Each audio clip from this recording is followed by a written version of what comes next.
저도 그 아까 김상욱 선생님 말씀하신 것처럼 그 확률이 엄청나게 적은 일이어야 된다. 이거는 분명하고 그렇죠. 네.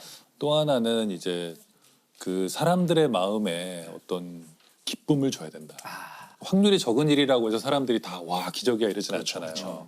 기쁨, 또 인류에 대한 희망, 뭐 이런 것들을 줄 때 우리가 굉장히 기적이라고 기리고 그러잖아요. 그래서 제가 처음에 그 얘기를 딱 들었을 때 드는 생각이 들었던 인물은 그 어니스트 셰클턴이에요.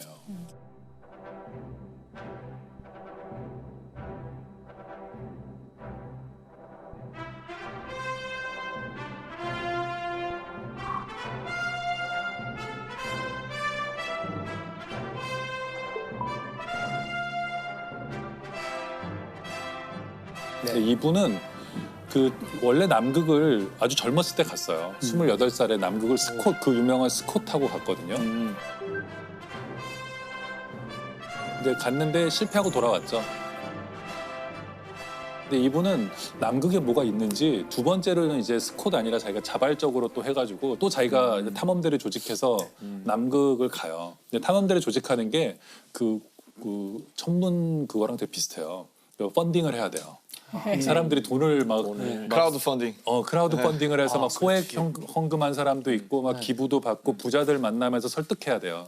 돈이 많이 들잖아요. 그런 탐험은 거의 우주선 띄우는 것만큼 돈이 드니까 제안서를 잘 써야 돼요. 잘 써야 되겠죠. 다들 작가들이겠네. 네, 그리고 영업에 좀 이게 다 대가들이에요. 그 탐험을 떠난 사람들 보면은 설득을 먼저 하는 게 우선이거든요. 근데 셰클턴에서 어쨌든 설득을 잘해서 배를 하나 또 타고 갔는데 이번에는 남극에 거의 한 190km 정도 지점까지 남극점까지 가요. 그 정도면 거의 서울에서 한 대전 뭐 좀 그렇죠. 넘어가는 그 정도까지 얼마 안 간다니까 탐험이라면 거의 다 간 셈이죠. 근데 셰클턴은 안 되겠다 돌아가요. 왜냐하면 식량이 떨어지고 그래가지고 돌아와서 눈물을 머금고 돌아오거든요. 돌아오는데 스콧 경은 그 다음에 이 사람 다음에 가요. 그 스콧 경도 역시 그 남극에서 노렸잖아요. 근데 스콧은 남극에 못 간 줄 아는 분들이 많이 계세요. 스콧은 남극에 가긴 갔어요. 또 스콧이 왜 사람들이 이렇게 비극적이라고 생각하냐면 남극에 갔더니 방금 전에 다녀가신 분이 계신 거예요. 아 그게 노르웨이 아문센이에요. 그래, 그러니까 남극점을 처음 간 사람이 아문센 아니에요? 아문센이에요. 맞아.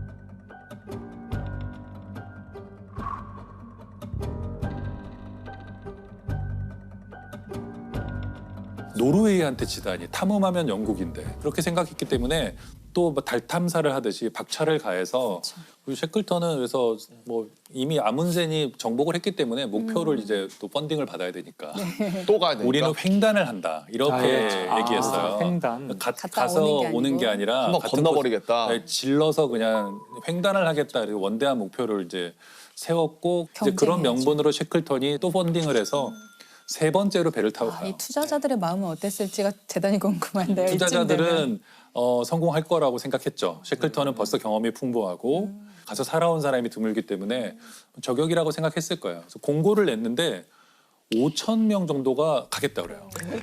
네, 같이 타겠다. 그 남극에 가겠다. 근데 그 요리사도 공고문을 필요하고. 뭐라고 썼어요? 셰클턴이 뭐 별말 안 썼어요. 그냥 남극점 갈 사람? 뭐.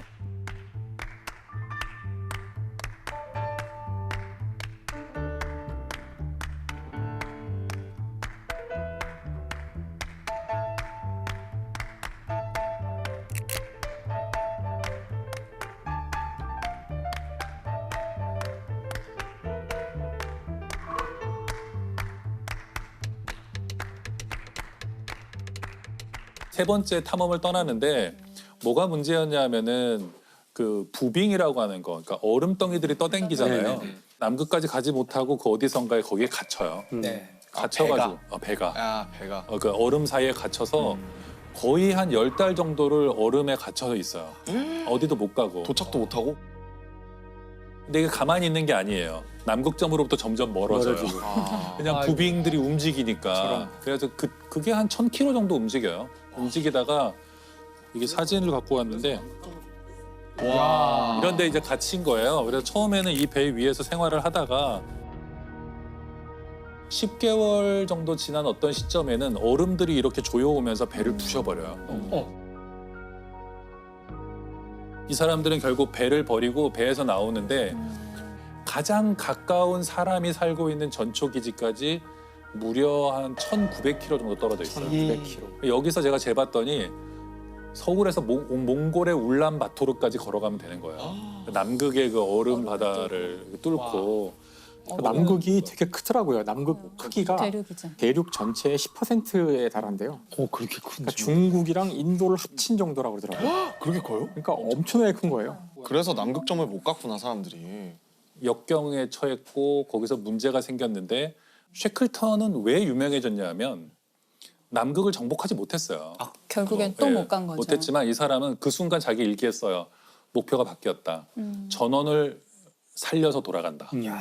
근데 이게 쉐클턴의 굉장히 참 저는 리더십의 멋진 점 중 하나라고 생각해요. 어떤 위대한 목표를 세웠지만 안 된다고 생각하면 바로 바꿨어야 되는 거예요. 목표를 빠르게 수정했고 그리고 28명의 대원이 있었는데 28명의 대원 한 명도 죽이지 않고 다 데리고 귀환해요. 근데 귀환하는 과정도 되게 드라마틱한 게 얼음덩이 사이에 영하 20도 30도가 있는 남극에 갇혀 있어요. 여기에서 640일 정도로 살아남아야 돼요. 몇 달 동안 똑같은 사람들과 정말 냄새나는 텐트에서 이렇게 살아야 된단 말이에요.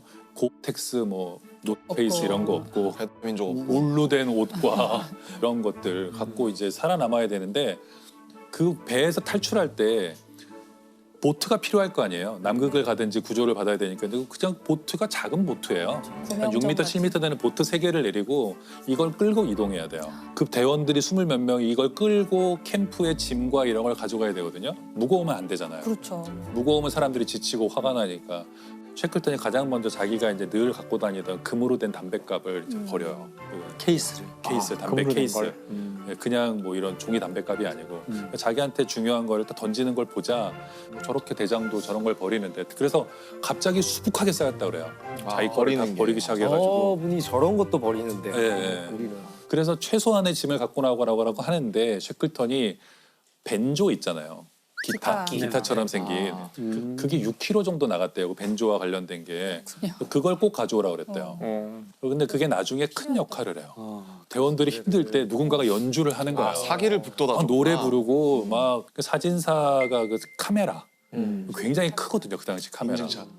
이런 것들이 희망을 주는 어떤 오브제인 거죠. 근데 이런 게 대원들로 하여금 우리는 구조될 수 있을 것이다.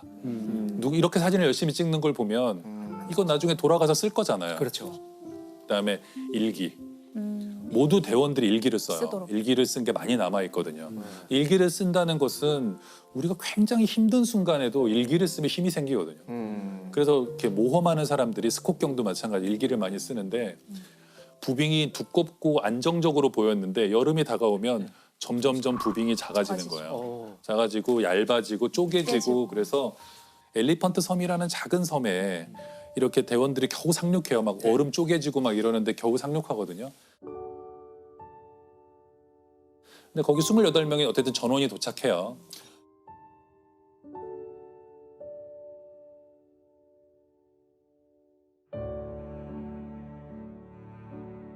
물론 자기가 가요. 네. 내가 가겠다 하고 6명의 이제 말하자면 결사대를 뽑죠. 이 아까 그 배를 타고 1200km를 배를 타고 갈 사람. 가는데 허리케인 수준의 바람이 분다고 나오거든요. 남극해에는. 저걸 그걸 타고 뚫고 가서 그건 마치 화살을 쏴서 날아가는 어떤 그 새를 맞추는 거랑 비슷한 그런 항해인데 가겠다. 그 6명을 데리고 가서 결국에는 그 사우스 조지아 섬이라는 데 도착해서 배를 끌고 자기를 기다리고 있는 선원들한테 가거든요. 근데 그 선원들이 넉 달, 5달 동안 반드시 돌아올 거라고 믿고 거기를 이탈하지 않아요. 걔네도 배가 2척 있었기 때문에 야, 갈 수도 우리도 가자. 있었는데. 뭐 우리 잊어버린 것 같아. 이럴 수도 있잖아요. 근데 쉐클턴을 기다려요. 그래서 쉐클턴이 돌아와서 이 사람들을 다 구하고 돌아가요.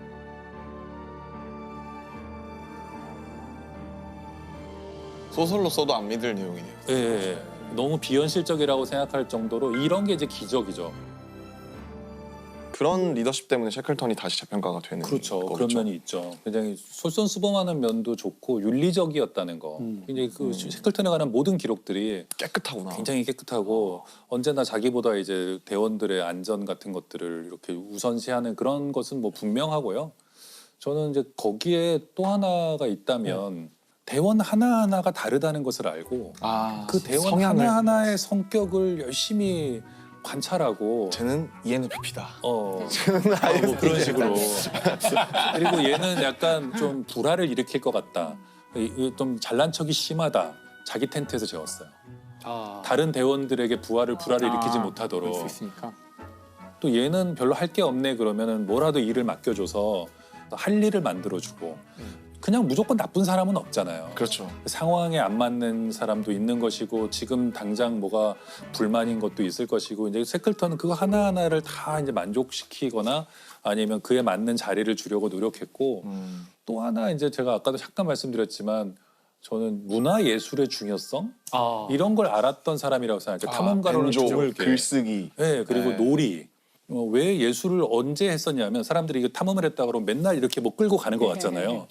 간 날이 며칠 없어요. 견디는구나. 견디는 거예요. 좋은 날이 오기를 기다리고 이럴 때 이걸 견디게 해준 게 이제 예술이고 그러니까 굉장히 힘든 상황이지만 연주하고 축구 경기 열고 그리고 뭐 음악 감상회 같은 걸 열어요. 축음기를 하나 또 갖고 갔거든요. 예, 크리스마스든 뭐든 억지로 막 기념일 같은 거를 다 찾아서 만들어요. 그리고 표류한 지 1년째 되는 날도 기념해요. 우리 기념일. 좋은 날 아니잖아요. 조난 기념일. 네, 이런 거. 야, 우리 드디어 표류한 지 1년 됐다. 또 먹자 이래가지고는 그런데 그 먹다 보면 그런 생각이 들잖아요. 어쨌든 1년 동안 살아남았잖아요. 그렇지. 그러면 순간적으로 기분이 좋아지잖아요. 대원들이 일체감을 느끼고.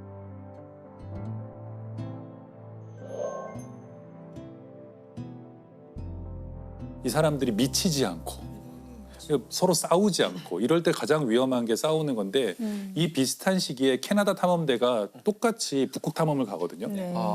여기는 일단 똑같이 그 부빙 속의 좌초예요. 근데 제일 먼저 리더가 이탈해요. 갇힌 지 얼마 되지도 난 않았는데 살겠다. 내가 구조대를 데리고 오겠다 그러면서 자기가 이탈하거든요. 근데 이 사람은 이탈해서 사라져버려요. 리더가 제일 먼저 이탈하자 남아있는 선원들끼리 서로 불신해요. 서로 파벌이 나눠지면서 반목하고 싸우고 죽이고 이래서 거기는 결말이 좀 끔찍했어요. 이걸 보면 쉐클턴 같은 리더가 얼마나 중요한가. 그러니까 신뢰를 주기도 하지만 놀게도 해줬잖아요. 늘 웃음이 끊이지 않았다고 그러거든요. 저한테 질문하는 것 중에 그런 것들이 가끔 있어요. 그러니까 네. 그 아이들한테 그 음악이나 미술 교육 같은 거를 시키면 나중에 과학자가 됐을 때 큰 도움이 되는지. 그럼 저는 뭐라 그러냐면은 거의 도움이 안 될 겁니다.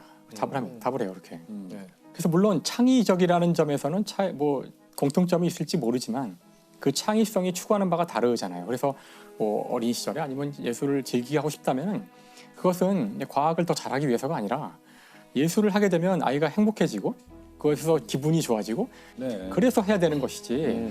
제가 돌이켜 보면은 저희 애가 말도 잘 못할 때부터 아동국 보러 다니고 네. 걔가 이쪽을 걸을 필요도 없다고 생각했고 그럴 거 가능성도 없다고 생각했어요. 근데 뭐가 남았냐면 돌이켜 보면 다시 집으로 돌아오는 그 길에서 그 애랑 그걸 얘기하는 거 하고 있는 거예요. 그런 것들이 켜켜이 쌓이면서 그게 추억이 되고 그렇죠. 우리가 좀 힘들거나 뭐 인생이 너무나 좀 팍팍하다고 느껴질 때 그런 추억들을 그렇죠. 떠올리면서 아 그래도 행복했다. 너무 좋네요. 어떤 학부모는 뭐냐면 아까 그 장면에서 뭘 느꼈어? 이걸 교육이라고 생각하는 거예요. 그러니까 애는 몰라. 이게 내가 쉬러 온 거고 즐기러 온 건데. 맞아요. 그 학부모님들 얘기하니까 저한테는 그 글 쓰는 것에 대해서 많이 물어보세요. 이제 저는 이공계 출신인데 책을 냈으니까 과학만 얘가 수학이나 과학만 좋아해서 탈이다. 그래서 작문하는 거를 글쓰기를 어떻게 연습하면 되느냐. 특별히 뭘 한 건 아니지만 일기를 많이 썼어요. 어릴 때 이렇게 대답을 했어요. 그랬더니 일기를 쓰라고 하면 될까요? 이렇게 여쭤보시는. 제가 항상 그 똑같은 대답을 하는데요. 일기가 생존에 도움이 돼요. 생존에? 네, 일기는 생존에. 생존에 도움이 되는 거고요. 어떤 의미에서 일기가 생존에 도움이 된다고 하시는 거예요? 지금 승무원들의 일기 같은 거죠. 그러니까 저는 청소년기 겪고 이렇게 막 중2병이 오기 시작했을 때 내가 너무 기분 나쁘고 힘들고 막 괴로웠던 일들을 일기에다 되게 많이 썼던 것 같아요. 그래서 그 당시에 제 청소년기에 쓴 일기들은 거의 데스노트 수준의 데스노트예요. 근데 저도 어떻게 나한테 이럴 수가 저도 그런 것 있어. 같아요. 스스로를 구원하기 위해서 썼던 것 같아요. 네네. 그래서 그런 공개되어 있는 일기 말고 자기만 보는 다른 종류의 일기가 있어야 됐던 것 같고 그게 실제로 제가 굉장히 이렇게 어려운 어린 시절에 어려운 일들을 겪을 때 되게 많이 도움이 됐어요. 근데 무언가가 나에 대한 기록을 남긴다는 것은 미래를 생각한다는 거거든요. 맞아요. 희망이 없이는 일기를 쓰지 않아요. 맞습니다. 무감각과 무기력은 단지 방향을 못 잡았기 때문에 내가 지금 쓰고 있는 것이죠.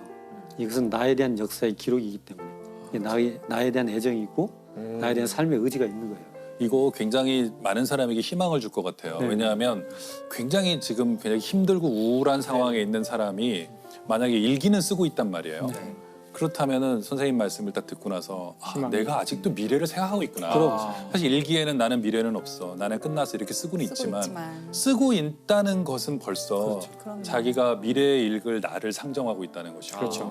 근데 또 이런 점도 있는 것 같긴 해요. 글을 쓰고 나면은 그 굉장히 객관화돼요. 그럼요. 사실 내 이야기지만 이게 제 3자 같이 보이기도 해요. 때로는 이게 앞에 내 눈앞에 있기 때문에 어떤 일을 정말 객관적이고 제대로 논리적이고 합리적으로 생각하고 파악할 때에도 글로 쓰는 게 굉장히 도움이 돼요. 이게 감정은요 동물일 때부터 있었던 거잖아요. 그렇죠. 그래서 감정은 사실 언어 이전의 상태거든요. 네. 그러니까 언어화돼 있지 않아요. 그래서 막 우악 막 이런 상태거든요. 근데 연기도 많이 드신 것 같아요. 오 이거는 뭐지?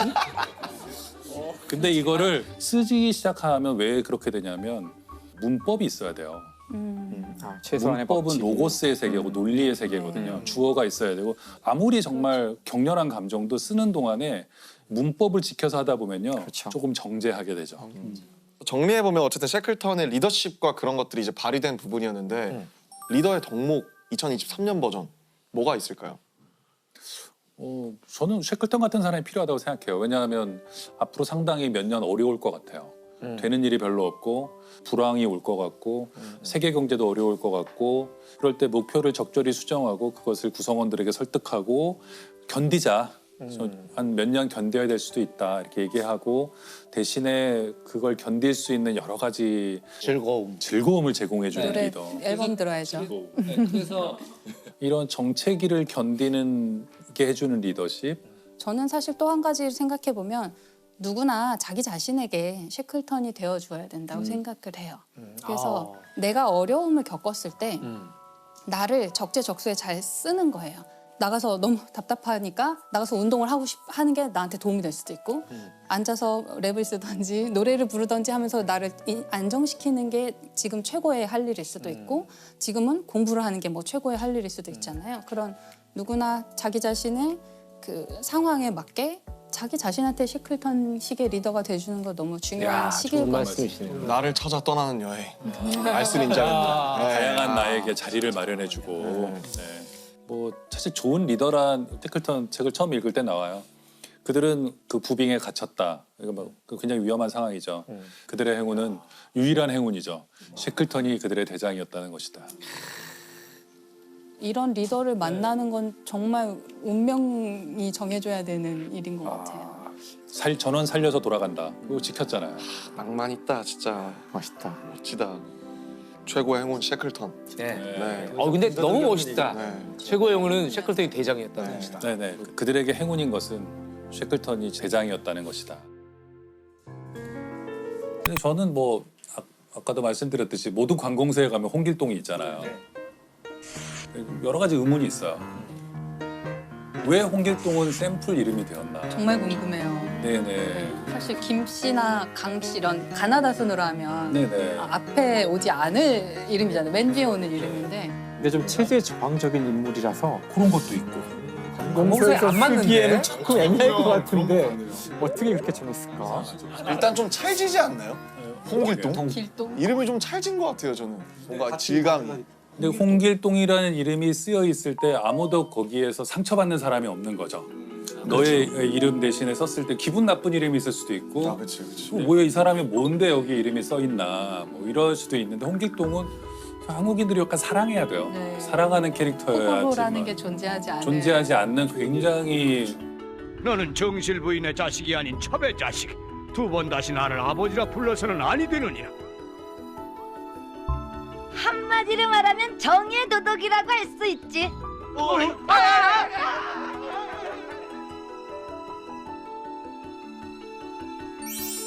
홍길동이다. 그래서 가끔 저는 허균에 대해서도 이제 생각을 해보는데 허균은 굉장히 흥미로운 인물이죠. 허균이 홍길동전을 쓰고 이런 식으로 너무나 모두가 주지의 사실처럼 됐는데 홍길동전을 허균이 썼는지도 잘 확실치 않아요. 제가 말한 적도 없고 네. 많은 사람들이 허균도 서자였나? 서자 아니에요. 서자 아니고 한글로 소설을 써서 네네 그걸로 유명하지만 엄청난 명문가에서 태어나요. 그러니까 뭐 어마어마한 명문가예요.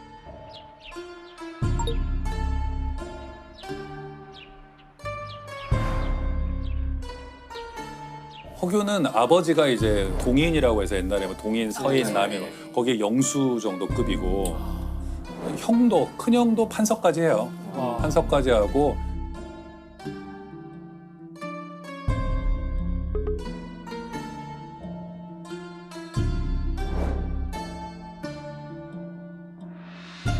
집안이 뭐 엄청난 집안에서 태어났는데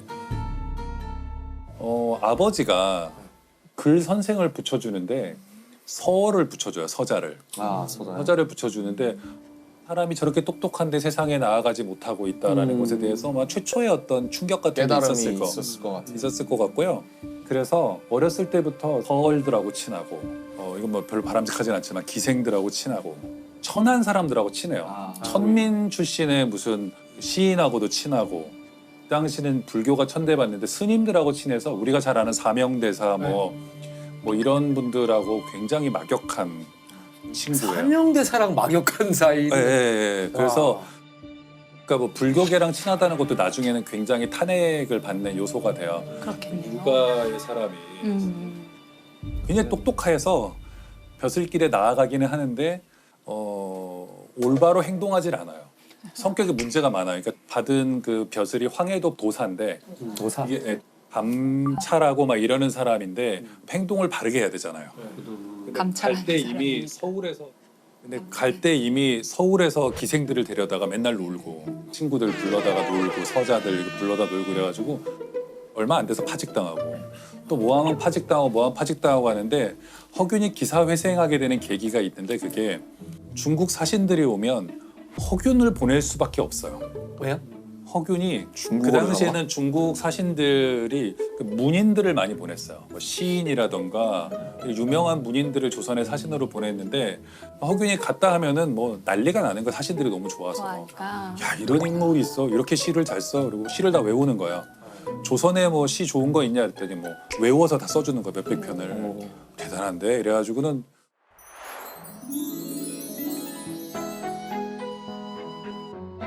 우리도 그렇잖아요. 어디 학교 갈 때 그렇죠. 다음 교수님한테 가면은 뭘 소개. 누구를 만나라 뭐 이렇게 하듯이 가면 허균이라고 있는데 꼭 만나는데 만나봐. 꼭 만나봐. 걔는 똑똑해. 잘 놀고 잘 술도 놀고. 먹고. 아, 그렇지. 그것도 중요하지. 잘 잘 노는 놀고. 것도. 네, 잘 논다 뿐만 아니라 시를 잘 알고 풍류를 알고 잘한다 그래가지고는 선조 광해군 다 정통성에 좀 문제가 있는 왕들이었기 때문에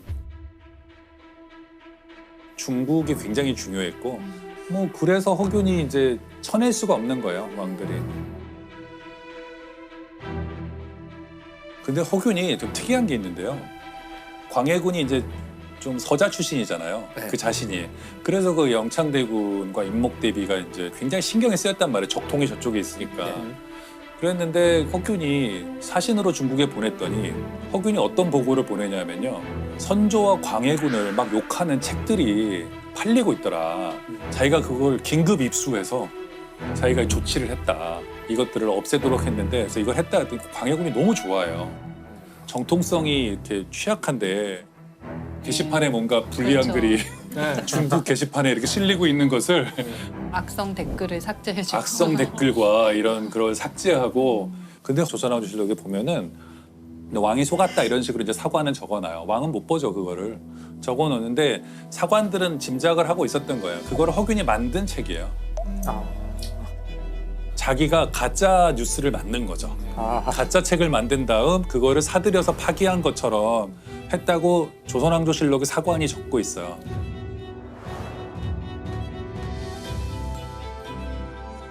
왕은 속은 거죠. 허균이 그런 걸 많이 해요. 또 뭐가 있냐면 임목대비를 폐비하자라는 그런 쪽에 서거든요. 임목대비는 광해군의 계모죠. 네.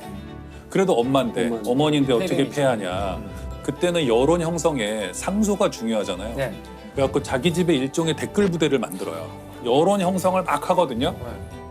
밥을 먹여가면서 숙식을 제공하면서 빨리 써라 이것들아 이래가지고 회비해야 된다. 자기의 뜻을 따르는 우리가 알던 허기랑 너무 다른데 허기랑 선동가구나. 그 말로 글로 뭘 이렇게 여론을 굉장히 형성하는 위험한 인물이에요. 정의롭지도 않은 것 같고 들어보면. 홍길동전이는 문학 작품으로 보기보다는 뭐 선동용이었을 그렇죠. 가능성이 있다. 한글로 소설을 써서 그렇군요. 읽기 쉽게 백성들이 읽기 쉽게. 예. 이제 임진왜란이 지난 다음 쓴 거죠. 그렇죠. 끝나고. 그 최근에 임진왜란에 대한 어떤 책에서 본 것인데 한글을 저 위에 고위층에서는 사용하지 않았는데 한글을 그때 대규모로 사용한대요. 왜 사용하냐면은 그 통신을 보낼 때 중간에 이제 첩자들이 또는 일본군이 그걸 가로챌 수가 있는데 한문으로 쓰면은 다 읽어볼 수가 있는데 그렇죠. 한글로 써서 보내면은 이걸 훌륭한 모른다는 해독이 거예요. 안 되니까. 그래서 임진왜란을 지나면서 한글이 그 전하고는 굉장히 달리 널리 쓰이는 계기가 되고 한글을 통해서 우리 민족을 자각하고 그런 평가가 있더라고요. 그 선조도 자기 딸한테 보낸 한글 편지가 훈민정음 그 편지가 남아 있어요. 네, 잘 있었더냐, 뭐 나는 뭐 지금 고생하고 있다, 뭐 이런 거 써서 보내고 뭐 걱정하는 선조도 그러니까 쓸 수 있었다는 거죠. 왕도. 근데 이 허균이라는 인물은 실제로 영모에 가담했던 건가요? 네, 가담했던 것 같아요. 광해군 때에 영모에 가담해가지고 능지처참 당하죠. 광해군을 치고 영창대군을 옹립하고 뭐 하여튼 이런 여러 가지 음모를 꾸몄어요. 서자들과 함께. 근데 광해가 우리가 생각할 때는 굉장히 똑똑하고 좋은 정치를 하던 임금이었는데 허균하고 잘 맞았을 것 같은데. 잘 맞았어요. 네. 광해군이 총애했거든요, 허균을. 그래서 허균이 쳐들어와서 임목대비만 죽이고 광해군한테 체제는 안 바꾸고. 그러니까 그렇게 하는 것을 묵인하려고 했다라는 광해군은 끝까지 좀 안 죽이려고 그랬는데 신하들이 빨리 죽여라. 결국에는 뭐 죽게 되었고 그래서 허균이 의금부에 잡혀 들어갔을 때가 또 흥미로운데요. 조선왕조실록에 보면은 보통 이제 영모로 의금부에 잡혀 들어가잖아요. 네. 그럼 보통은 사람들이 친했다가도 다 외면하거든요. 모르는 사람이. 허균의 경우만 특이하게 의금부의 그 감옥으로 천민 또는 무사 이런 사람들이 몰려와서 돌을 던지면서 막 시위를 해요. 허균이 무슨 죄가 있냐 살려내라 이래가지고 옥리들이 도망갔다는 얘기가 있거든. 의금부의 옥졸들이 도망가야만 했다는 정도니까. 강한 분들인데.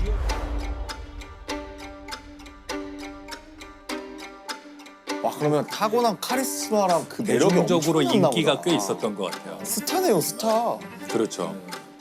허균이 그 여러 차례 주장해요. 나라가 잘 되려면 사람을 고루 써야 되고 차별해서는 안 되고 그러니까 이런 사상들은 그러니까 매력적이었겠다. 당시 천민들이나 이런 사람들한테는.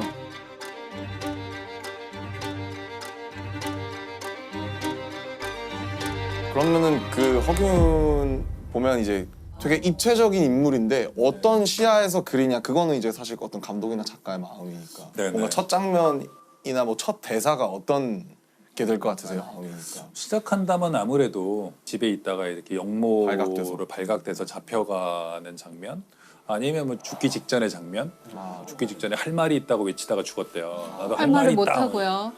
네네. 그러니까 궁금하다. 할 말이 있다고 외치는 장면 거기서부터 무슨 할 말이 뭔지 알아볼까 이러면서 과거로 돌아가서 이제 어린 똘똘한 허균부터 이렇게 나올 수도 있겠는데 근데 생각해보니까 요즘 유행하는 그런 되게 아스트랄한 느낌으로 생각하면 할 말이 있어라고 끝나는 게 아니라 처참을 당했는데 눈을 뜨니까 어느 날 대통령의 아들로 태어난 거죠. 현대에서. 네.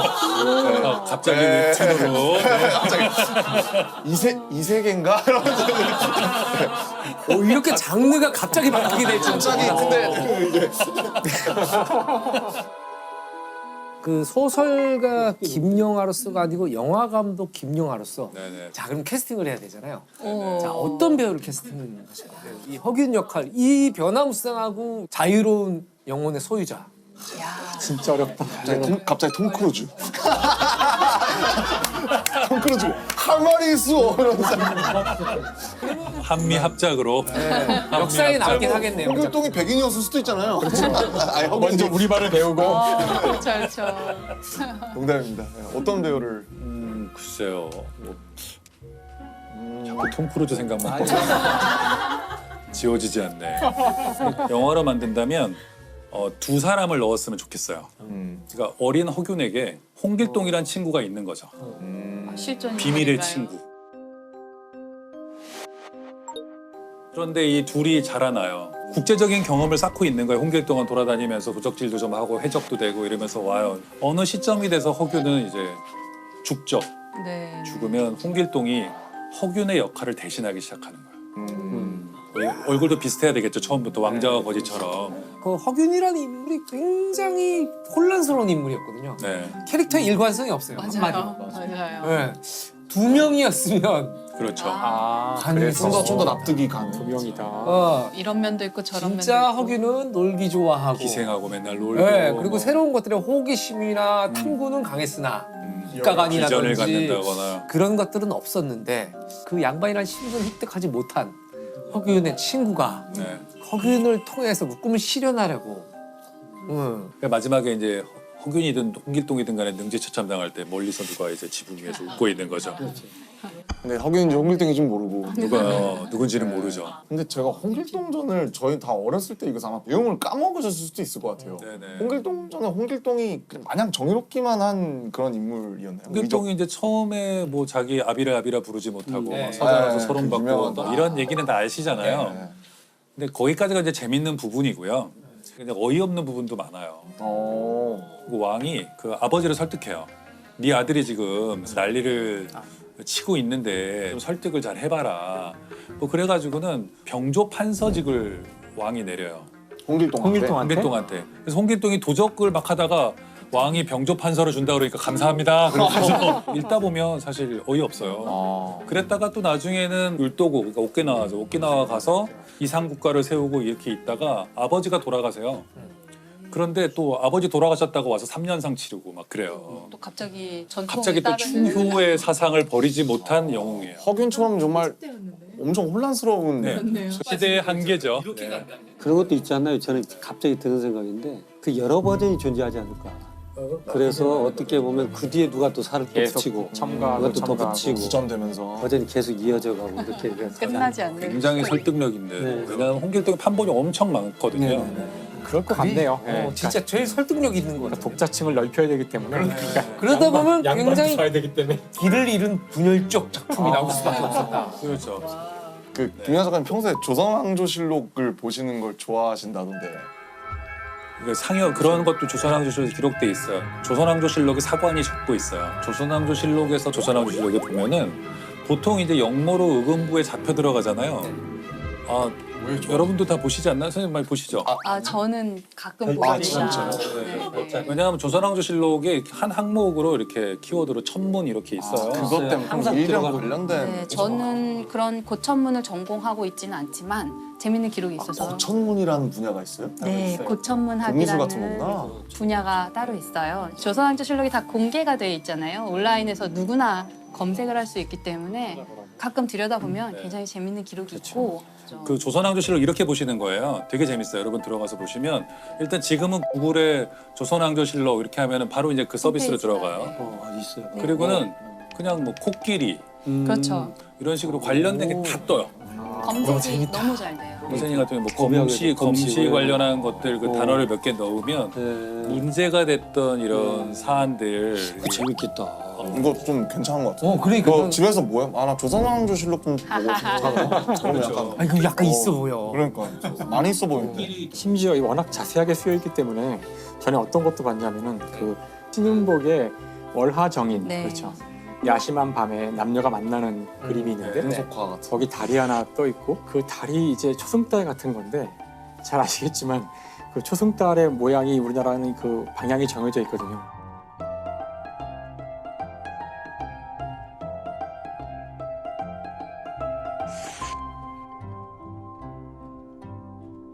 근데 그 그림의 방향은 전혀 엉뚱한 이제 모습으로 이상하게 돼 있어서 굉장히 그림을 사실적으로 그린 사람인데 이런 거를 실수를 할 리가 없다. 만약에 이 그림이 신윤복이 있는 그대로를 보고 그린 거라면 월식 일때 그린 거다. 그래야지만 이런 모양이 나온다는 거예요.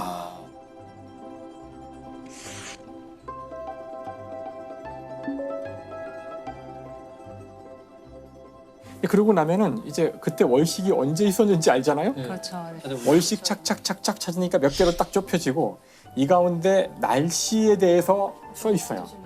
그날 구름이 있었는지 비가 있었는지 그래가지고 착착착 지우고 나면 하나가 딱 남아서 천문학자들이 이걸 날짜를 특정할 수 보고 있어요? 날짜가 몇 월, 몇 년, 며칠, 몇 시, 재밌다. 더군다나 시간도 알 수 있거든요. 대충 모양 보고 네, 네. 그러니까 이런 걸 할 수 있을 만큼 정확하게 그 조선왕조 실력의 기록이 다 있는 거죠. 저도 한번 찾아볼게요. 법의학적으로 한번. 네네. 그 천문학에서는 그 별도 뭐 연구하겠네요. 동방 박사가 본 별이 뭐냐. 아, 네, 연구를 하더라고요. 그래서 그 시기나 뭐 그 방향이나 이런 것들을 그때 연구하죠. 초신성이었다고 생각하는 거 아닐까요? 대낮에도 갑자기 밝으니까 밝았다면 그럴 수도 있죠. 그러면 지금은 없겠죠. 초신성은 근데 뭔가요? 저는 가수 초신성 선배님들은 아, 맞아. 옛날에 초신성이라고 있었어요. 초신성은 뭐랄까 저한테 어떤 느낌이면 초신성 진짜 슈퍼루키 슈퍼루키를 보통 초신성이라고 하죠. 비슷한 개념인 것 같아요. 어떤 별의 마지막 순간인데요. 사실은 별의 뭐지? 슈퍼 신인이 아니에요?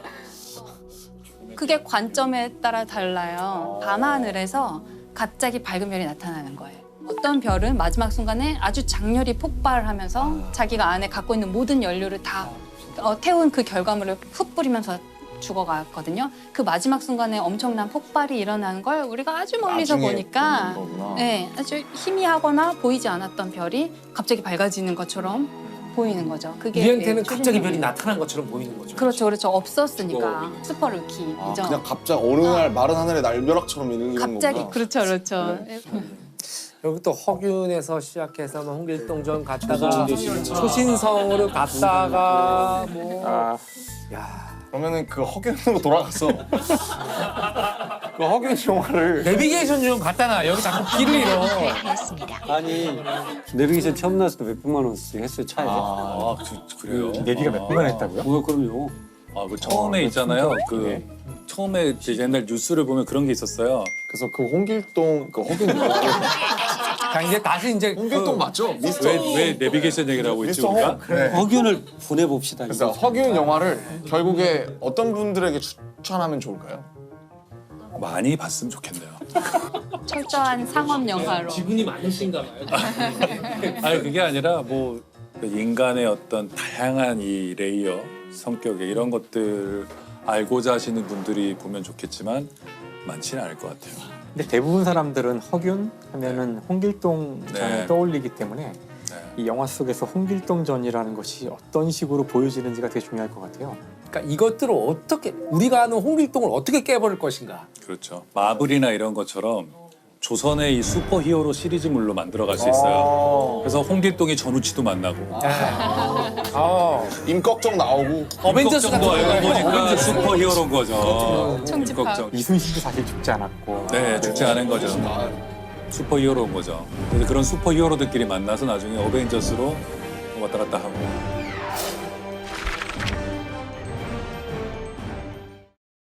그래서 김명화 선생님께서는 우리는 어떤 인간을 사랑할까? 이 주제를 듣고 어떤 생각이 떠올려? 누가 떠오르셨는지. 저는 그래서 네. 딱 들었을 때 처음 떠올랐던 사람은 발자크예요. 발작. 오노레드 소설가. 발자크 소설가.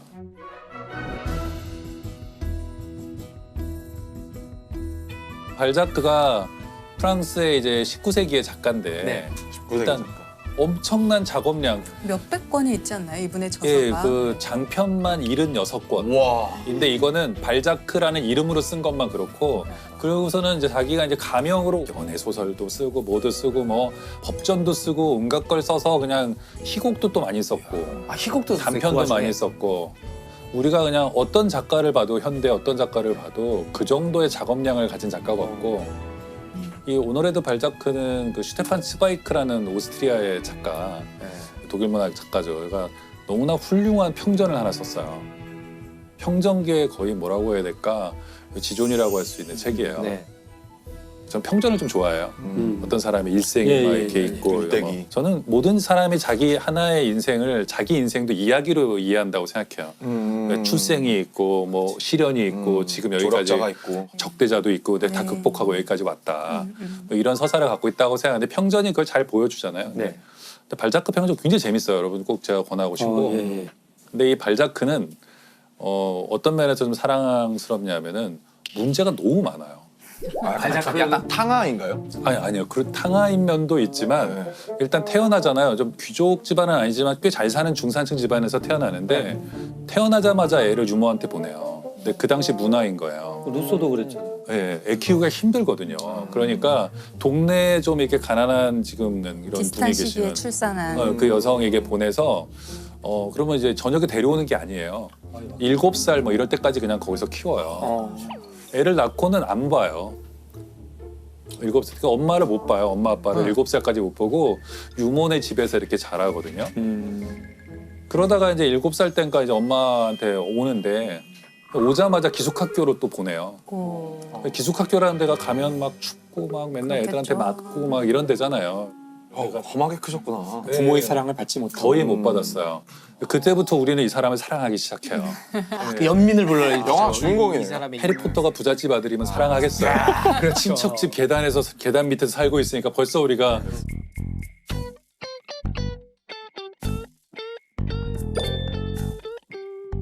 그런 사람을 우리가 벌써 사랑할 준비가 되죠. 그래서 멀리 있는 인물을 사랑하려면 그 인물은 적절한 고통과 시련을 받아야 되죠.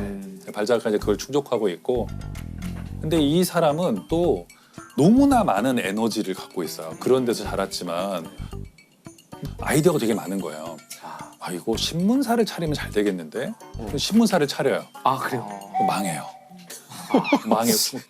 처절하게 망해요. 엄청난 빚을 지고 그래서 할 수 없이 글을 쓰러 와요. 근데 돈을 벌어야겠다. 돈을 벌어야 되는데 근데 글을 쓰면 잘 써요. 미친 듯이 글을 쓰거든요.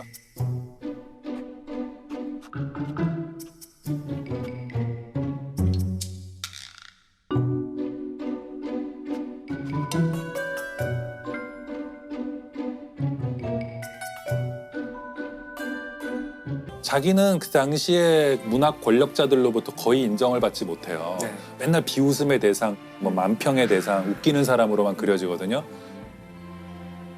그런데 자기가 그 발작가 처음 발견하다시피 한 작가가 스탕달이에요. 스탕달. 그 스탕달 신드롬의 그 스탕달? 예, 예. 적과 흑의 그 스탕달이 아무한테도 인정받지 못하고 심지어 적과 흑은요 22분가밖에 안 팔렸어요.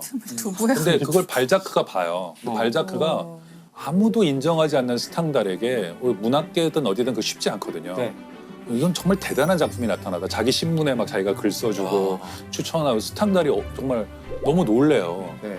내가 그렇게 대단한 작가라고 그러면서 자기를 인정한 건 처음이기 때문에 발자크한테만 얘기하는데 스탕달은 당연하다고 너는 정말 대단한 작가고 세상에 알아줄 거라고 그러거든요. 근데 발자크가 죽을 때 관을 들었던 4사람이 있는데 딱 한 사람만 진정한 친구였는데 그게 빅토르 위고예요.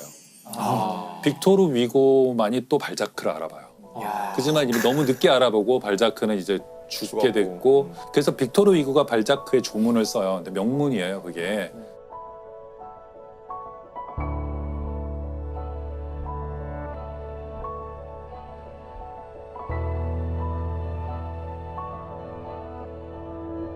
그렇지만 발자크는 사실상 거의 사람들로부터 진정으로 원하는 걸 얻지 못했지만 네. 자기의 재능은 엄청났고 자기가 원하는 걸 얻기 위해서 끝까지 싸워보고 몰락한 사람이죠. 시련과 고통을 당하고 인간적으로도 한계를 갖고 있어요. 분명히 부모의 사랑도 받지 못했고 귀족이 되고 싶어. 허용이 있고 누구나 귀족이 되고 싶잖아요. 사실 존중받고 싶고 높이 올라가고 싶고 그런 욕망을 또 다 드러내면서 최대한 노력하고 그러면서 재능은 있고 근데 자기가 그 재능을 몰라요. 이거 사실 요즘에 유행하는 거거든요. 먼치킨물이라고 하잖아요. 그러니까 소위 나는 진짜 엄청난 파워를 갖고 있는데 나만 모르는 거예요.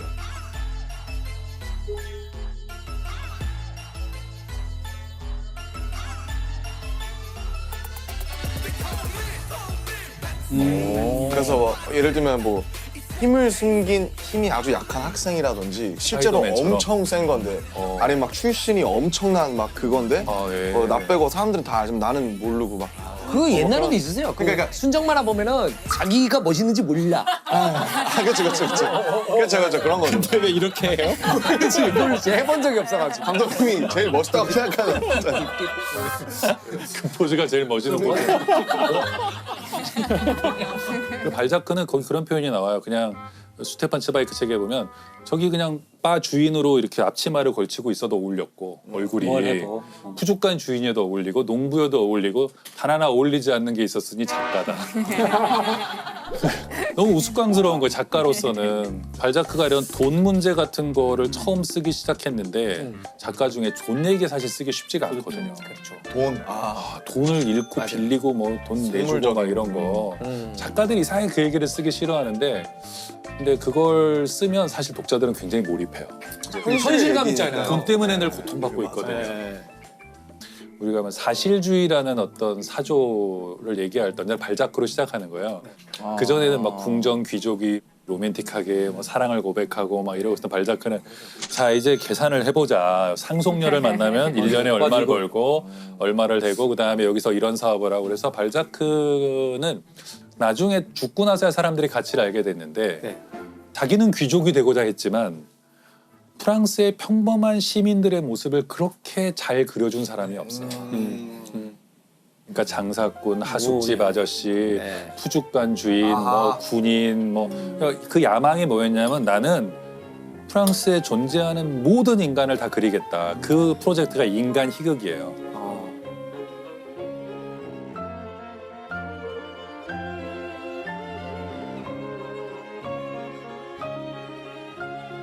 그러니까 보통 소설가들이 그리는 인간형이 고정돼 있어요 대체로. 비슷비슷한 사람.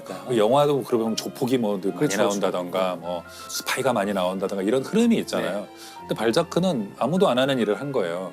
그러니까 뭐 예를 들면 시골 여자도 쓰고 뭐 그다음에 의사도 다루고 뭐 고리대금업자도 다루고 사업가도 다루고 성직자도 다루고 내가 그러니까 거대한 프랑스라는 어떤 나라의 거대한 어떤 이런 인간 지도를 그리겠다. 그런 사실주의 사조가 바로 그 소설이 나오고서 한 10여 년 뒤에 나오게 되거든요. 결국은 사실을 그대로 보겠다는 그 정신이 인상주의로 이어지게 되죠. 우리가 보는 것을 그대로 그리는 것. 사실 언제나 그렇지만 저는 이제 종종 어떤 새로운 생각이나 사상이 어디서 왔는지를 이제 추적하는 게 되게 재미있거든요. 근데 대개의 경우는 문학이 먼저예요.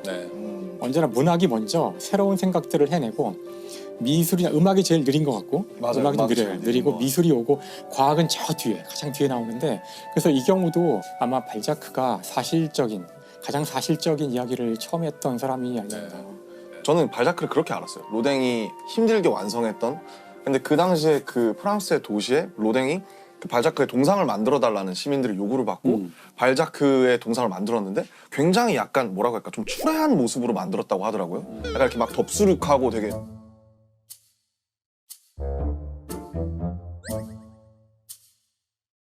그렇게 우리가 생각하는 막 다비드상이라든지 그런 막 잘생기고 멋진 미화되지 않은. 네, 어떻게 보면 다 늙어가는 그런 발자크를 만들었는데 그래서 막 철거 요구를 받아서 막 철거를 하고 엄청 욕을 먹었다고 하더라고요. 근데 로댕이 끝까지 항변했던 게 내가 보는 발자크는 바로 이런 사람이다. 근데 로댕이 어떻게 보면 근대 조각의 틀을 만든 사람이기 때문에 막 이렇게 인체를 일부러 왜곡한다든지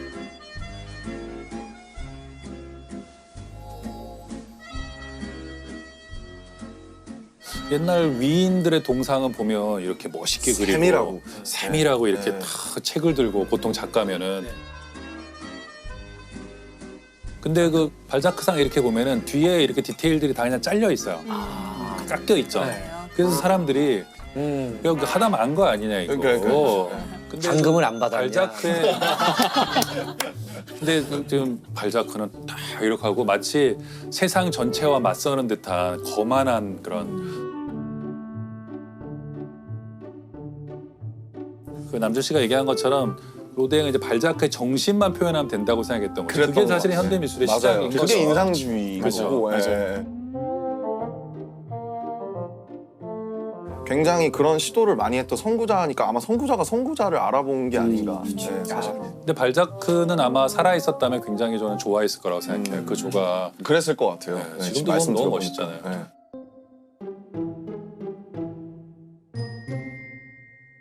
근데 사람들은 사랑했을 것 같긴 한데 자기의 이야기랑 정말 그 위에 있는 저 부르주아들의 어떤 이중적인 모습을 다 폭로하는 거잖아요. 그렇죠. 그러니까 사실 발자크의 소설은 19세기 초에 대해서 이야기해 주잖아요. 그 시기가 정말 저는 재밌다고 생각하는 게 그때가 그 프랑스 대혁명이 이제 끝나고 나폴레옹이 집권해서 온 세상을 막 뒤집어 전쟁하다가 몰락하고 다시 왕정이 복고된 그런 상황인데 결국은 다시 왕정이 왔는데 그 물론 귀족들은 많이 처단을 했죠. 귀족들하고 왕들도 다 처단하고 그 자리를 그 빈 자리를 부르주아가 이제 신흥 부르주아가 채웠거든요. 시민 계급이. 그렇죠. 네. 근데 이 사람들이 똑같이 행동을 한 거예요. 그렇죠. 됐죠. 이 사람들이 결국은 귀족들이 있던 그 자리에 들어가서 똑같이. 자신들이 귀족과 같이 되기를 원해서 성물과 다름없는 진짜 천박한 자본주의의 초기 정말 최악의 자본주의가 진행되던 시기였거든요. 네네. 그 발자크 본인도 그랬지만 그때 사람들이 어떻게 행동했을지 진짜 적나라하게 보여주는 것 같아서 사실 그런 식의 소설들이 이렇게 뭔가 카타르시스를 느끼면서 일반인들은 굉장히 열광했을 것 같기도 한데. 이렇게 한 시대와 어떤 계급 또는 어떤 거를 대표하게 되는 예술가가 있는 것 같아요. 자기도 그걸 모르죠. 그런 운명을 받게 돼요. 자기는 자기가 그런 운명이 될 줄 모르고 새로 프랑스 혁명 이후에 등장하는 시민 계급, 온갖 장사치들, 그다음에 뭐 사업하는 사람들, 이 부르주아들의 자기가 대변자가 될 거라고 생각도 안 하고 자기는 그저 귀족이 되려고 열심히 썼을 뿐인데 근데 시대의 에너지가 발자크로 모인 거죠. 그러니까 처음에 독자들이 가장 먼저 알아봐요. 자기들을 대변하고 있다고 생각하는데 발자크는 신경 안 쓰고 그래 내 팬들 알았어. 나는 귀족이 돼야 되는데 이러면서 살았거든요. 저는 그런 걸 보면 좀 안쓰럽기도 하지만 아이러니하네요, 진짜. 예. 네. 근데 예술가들은 한 번쯤 이제 생각해 볼 만한 거라고 생각해요. 내가 실은 나도 모르게 누구를 대변하고 있나. 근데 그게 딱 정확하게 제가 한 2, 3년 전쯤에 가장 많이 좀 그것 때문에 제일 많이 고민했었던 건데 저희가 전 세계 마이너리티들의 대변자가 되어 있었던 적이 있었어요. 근데 사실 지금도 그런 부분이 뭐 지속되고 있는 어느 정도 지속되고 있는데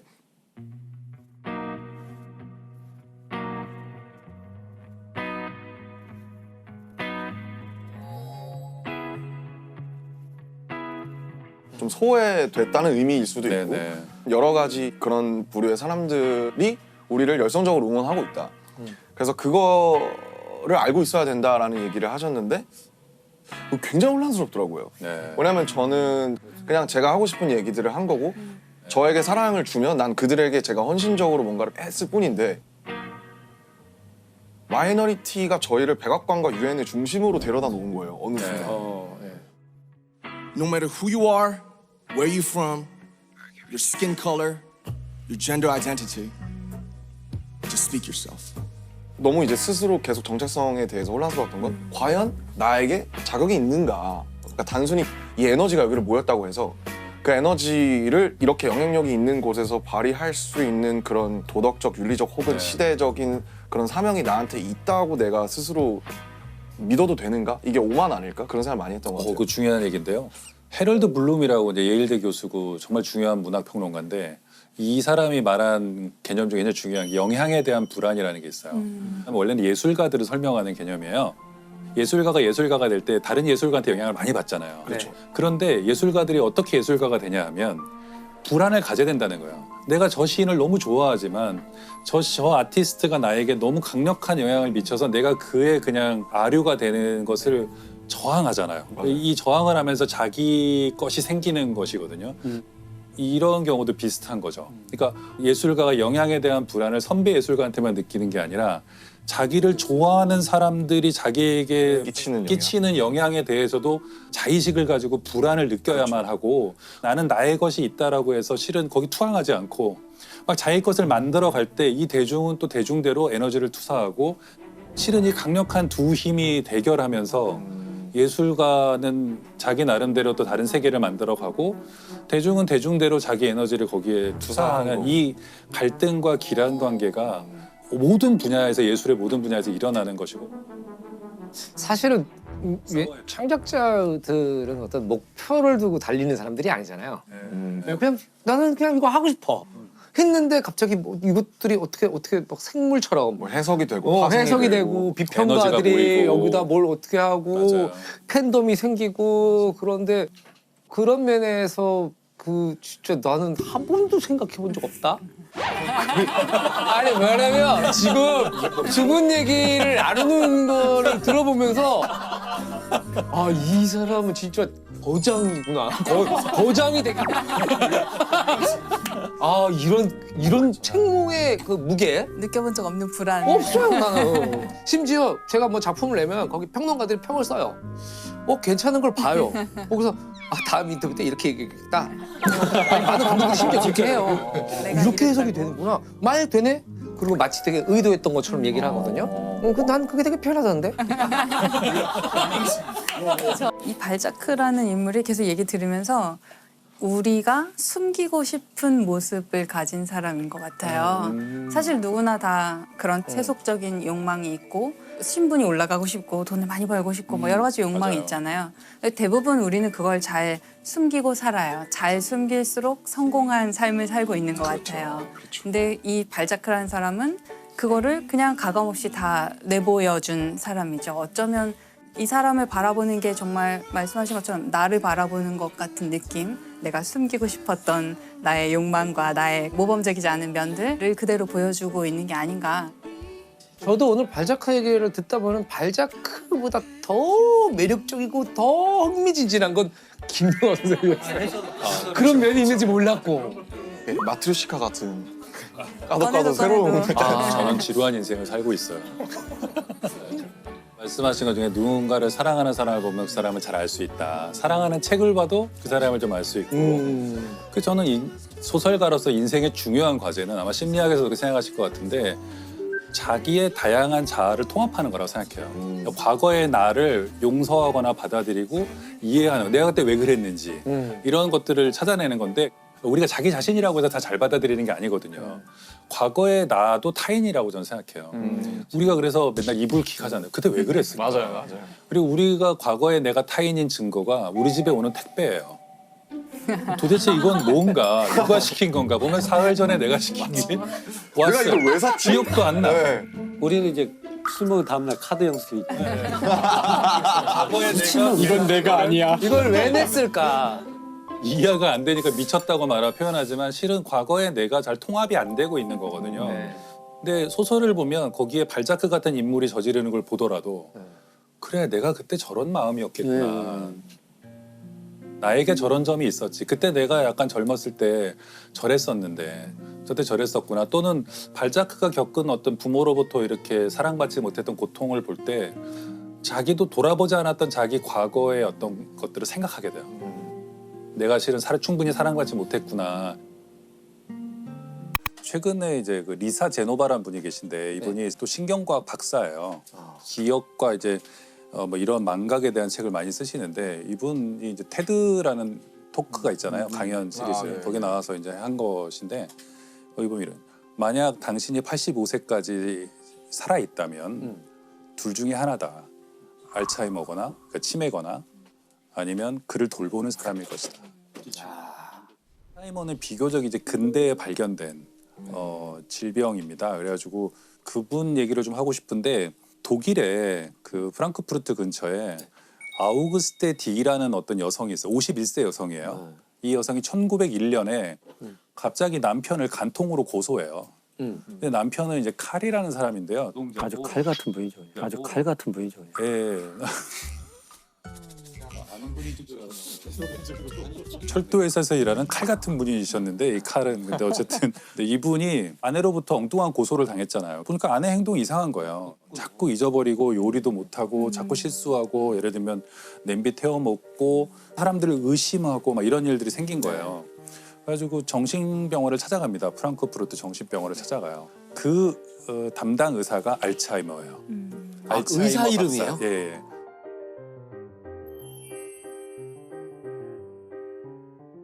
그래서 알츠하이머 박사가 이 사람을 이제 진찰하기 시작했는데 처음 왔을 때 알츠하이머 박사하고 문답을 하거든요. 뭐 지금 뭐 드세요? 그러면 예를 들어 밤을 먹고 있는데도 뭐 시금치라고 말한다거나 계속 질문하는데 6번째 줄 가면은 이분이 굉장히 중요한 말을 해요. 저는 저 자신을 잃어버렸어요. 이렇게 얘기해요. 그 뒤로 계속 그 말을 해요. 나는 나 자신을 잃어버렸다고.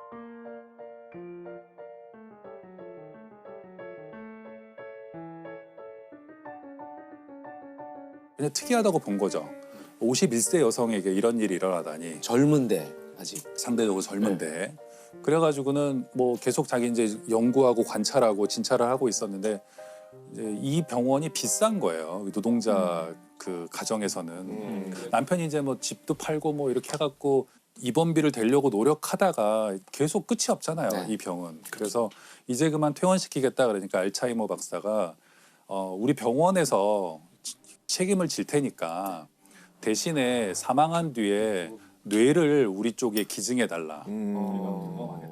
이제 계속해서 치료를 하죠. 치료하고 관찰하지만 나중에는 뭐 굉장히 심해져요. 예를 들면 대소변도 못 가리고 막 심해져서 불과 한 56세쯤 되면 사망을 합니다. 네. 그래서 뇌를 부검하게 되고 해 보니까 상대적으로 젊은 사람의 뇌에서 볼 수 없는 현상들이 막 발견. 뇌가 일단 그냥 쪼그라들어 있어요. 그러니까 정상적으로 이런 노화를 겪은 뇌와 알츠하이머를 겪은 뇌를 보면 확연히 달라요.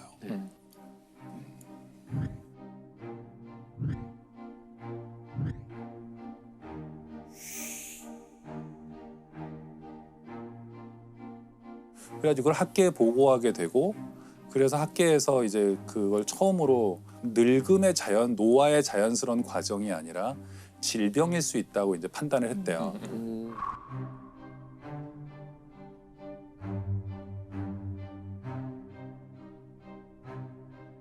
알츠하이머와 치매는 동의어인가요? 아니에요. 근데 지금 알츠하이머는 이 디멘시아의 대부분을 차지하는 빈도를 갖는 한 파트예요.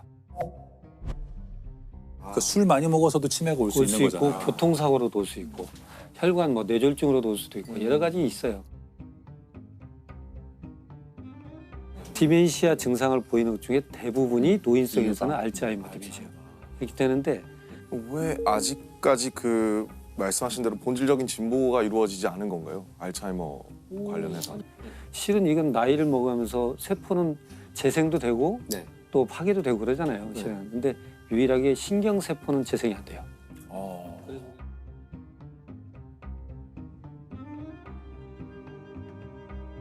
노화의 과정에서 네. 서서히 파괴는 돼가죠. 뇌세포는 다시는 재생이 안 되니까. 결국 이걸 멈추게 하거나 더디게 가는 방법밖에 없는데 이걸 멈추게 하는 것은 노화를 멈출 수 있다는 거예요. 아, 그렇죠. 더디게 하는 건 노화를 더디게 갈 수 있다는 거예요. 그러니까 이건 현대과학의 마지막 숙제죠, 지금.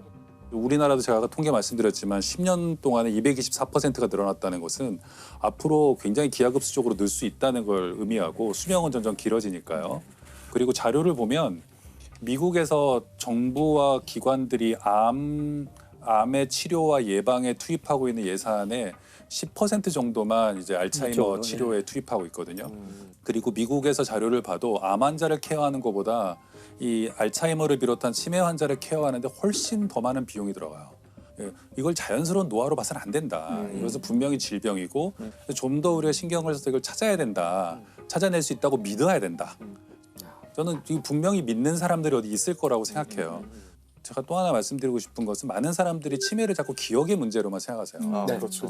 과거의 기억을 잃는다고 생각하잖아요. 과거를 잃는다고 생각하는데 가장 먼저 잃어버리는 건 미래예요. 멈춘 거죠, 끝이죠, 뭐. 뭘 해야 할지를 몰라요. 뭘 하려고 했는지를 몰라요. 계획을 세울 수도 없고 내가 여기 왜 들어왔지? 내가 오늘 저녁에 뭘 하기로 했는데 안 해요. 이렇게 되기 때문에 미래가 없어지는 거예요. 그 치매를 기억의 문제로 저희가 인식하게 된 건 미디어의 영향이 큰 것 같아요. 그렇죠. 왜 자기 뭐 아버지를 못 알아보고 아들을 못 알아보고 그 주변 사람에게 큰 충격이어서 그런 건데 그런- 저는 근데 좀 관점을 바꿀 필요가 있다고 생각하는 게 그 알츠하이머나 이런 다른 치매를 겪는 분들의 내면에 좀 집중할 필요가 있다고 생각해요. 그들은 기억의 문제보다 이제 저는 감정이 중요하다고 생각해요. 그러니까 기억을 잃어도 감정은 있거든요. 네. 그들이 늘 겪는 문제는 여기가 어딘지 모르겠다는 거예요. 그리고 늘 집이 아닌 엉뚱한 곳에 끌려와 있다고 생각하고 정말 끝없는 불안과 두려움. 근데 그들이 가장 강렬하게 느끼는 감정이 뭐냐면 집에 가고 싶다는 거예요. 우리가 좀 힘든 일이 있거나 좀 고통스러운 일이 있으면 빨리 집에 가고 싶다고 하잖아요. 집에 가고자 한다는 열망, 욕망 이런 것은 욕구는 인간의 굉장히 원초적인 건데 이들은 거의 한 길게는 8년에 10년 동안 낯선 곳에 이유 없이 와 있다고 생각하고 이들이 겪는 어떤 감정적 고통이나 이런 걸 좀 생각했으면 좋겠고 제가 여기 가장 대표적인 예로 늘 드는 게 그런 거예요. 가짜 정류장이라고 네. 독일의 düsseldorf의 한 요양원에서 네. 노인들이 있는 요양원이죠. 요양원에서 가짜 버스 정류장을 만들어요. 많이 행방불명되는 게 치매 노인들이 이 집에 가고 싶잖아요. 노인들이. 아, 네. 그래서 왜 자꾸 집을 나가시지 않는데 그 집은 집이 아닌 자식들에겐 집이지만 네, 그분은 거기서 집이 집이 아니라는 아닌 거죠. 거죠. 그래서 진짜 집에 가겠다고 나섰는데 갈 수가 없죠. 요양원에서도 그런 일이 일어나니까 네. 그 가짜 버스 정류장을 만들면 이분들이 헤매다가 버스 정류장에 가서 앉아 있어요. 그러면 요양원 직원이 가서 Did you ever take a bus? Have you ever taken a bus? 아, 오늘 버스가 좀 안 오는 것 같은데 잠깐 들어가셨다가 나중에 다시 나오자고. 그러면 그분들이 들어가요 순순히. 일단 한번 가려고는 했잖아요 집에. 네네. 그리고 왜 나왔는지도 좀 잊어버린 분들이 많이 있고 돌아가서 주무시는 거예요. 이게 굉장히 성공적이었던 거예요. 그래서 유럽 전역의 이 그 시니어 요양원들에 이게 생겼어요. 다시 알츠하이머 얘기로 돌아가자면 김영하 작가님이 또 알츠하이머로 소설을 쓰셨잖아요. 맞아요. 살인자의 옛날에 하나 기억법. 썼죠. 2013년에 살인자의 기억법 쓰고 네. 계속 저는 기억의 문제에 좀 관심이 많이 있었어요.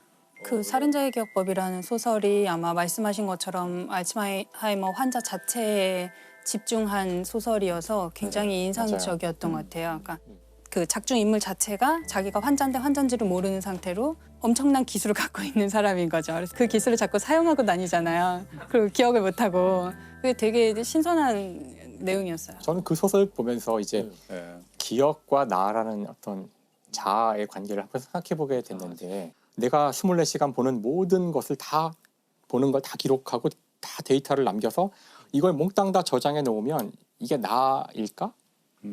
이제 이런 생각을 해본 적이 있어요. 이렇게 레코딩된 모든 이 네네. 데이터의 총합이 나하고 얼마나 다를까 생각해 봤는데 제 생각은 결국 내가 아니라는 거였어요. 왜냐하면 그 망각이라는 것이 물론 이것이 이제 질병이 되면 참 끔찍한 일이지만 이건 사실 영화 감독님이 더 잘하실 텐데 영화 필름으로 찍은 그 필름의 전체 모든 찍은 양은 영화가 아니라 그렇죠. 영화를 어떻게 편집하는지가 그 영화가 어떤 것이 되는지 결정하는 것처럼 사실은 편집된 그 나의 인지가 나지 그럼요. 내가 본 것이 내가 아니라고 생각해요.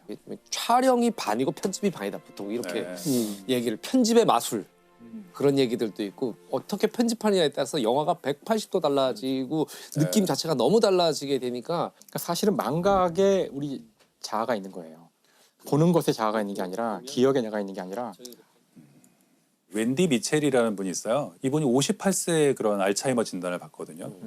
근데 이분처럼 이렇게 그 나이에 그런 진단을 받는 분은 많은데 이분이 특이한 점은 그때부터 블로그를 만들고 자기가 겪은 일을 다 쓰기 시작했어요.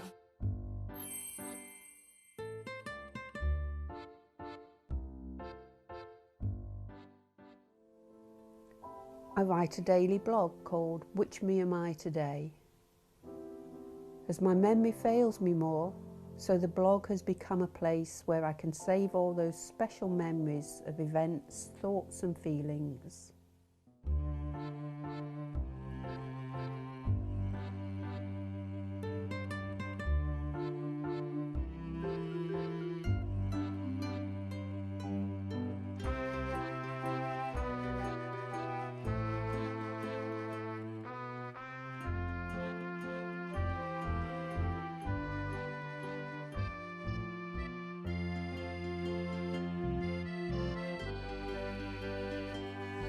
또 스카이다이빙도 하고 계속해서 어쨌든 사람들과 활동을 하고 어떤 일을 겪고 자기가 어떤 어려움을 겪는지도 쓰고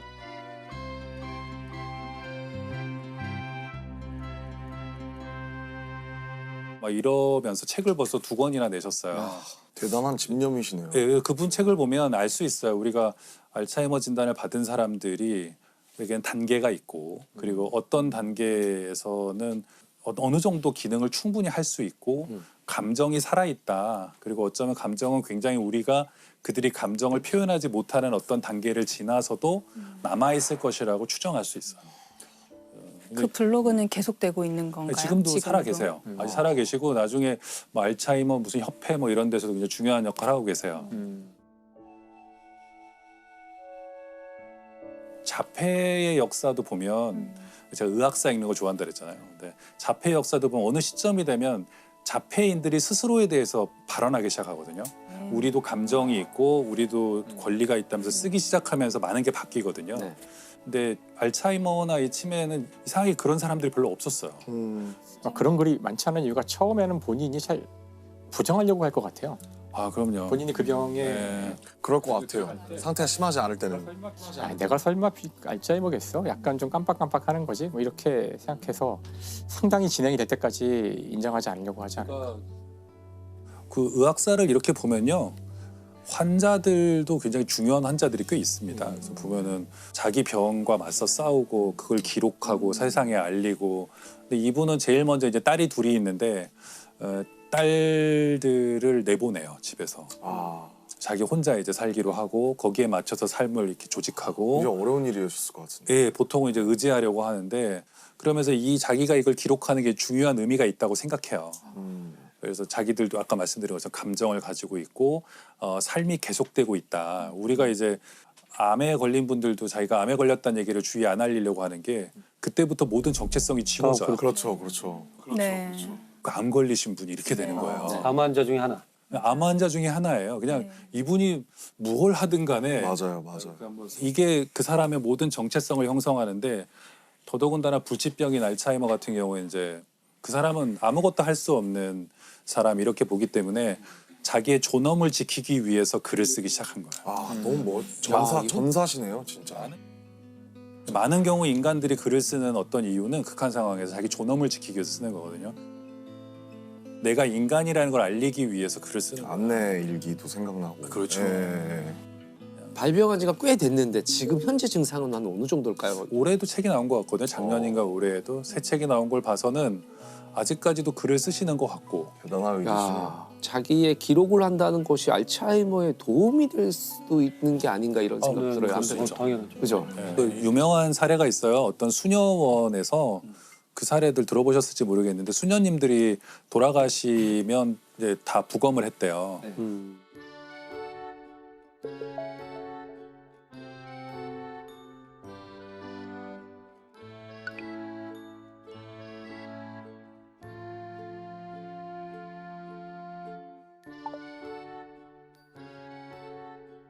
굉장히 많은 수녀님들이 멀쩡해 보이셨던 수녀님들이 이제 뇌를 열어보니까 거기에는 알츠하이머가 진행되고 있는 분들이 꽤 많았대요.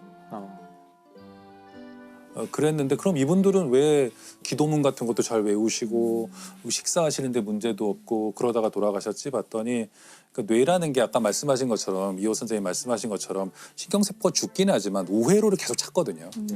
그래서 우리가 이렇게 뇌에 어떤 스트로크나 충격을 받더라도 처음에는 뭐 기억을 못 하더라도 복원하잖아요. 뇌가 다른 경로로 신경세포들이 뉴런들이 이어지는데 뭐 어떻게 복원하게 됐나 이제 가설이죠. 아직 정확한 원인은 모르니까. 그러니까 활발한 사회활동. 수녀원이라는 데가 사회활동을 안 할 수가 없잖아요. 그리고 밥도 같이 먹어야 되고 혼자 늦잠 잘 수도 없고 늦잠 잘 수 없고 규칙적인 생활을 해야 되고 대화를 해야 되고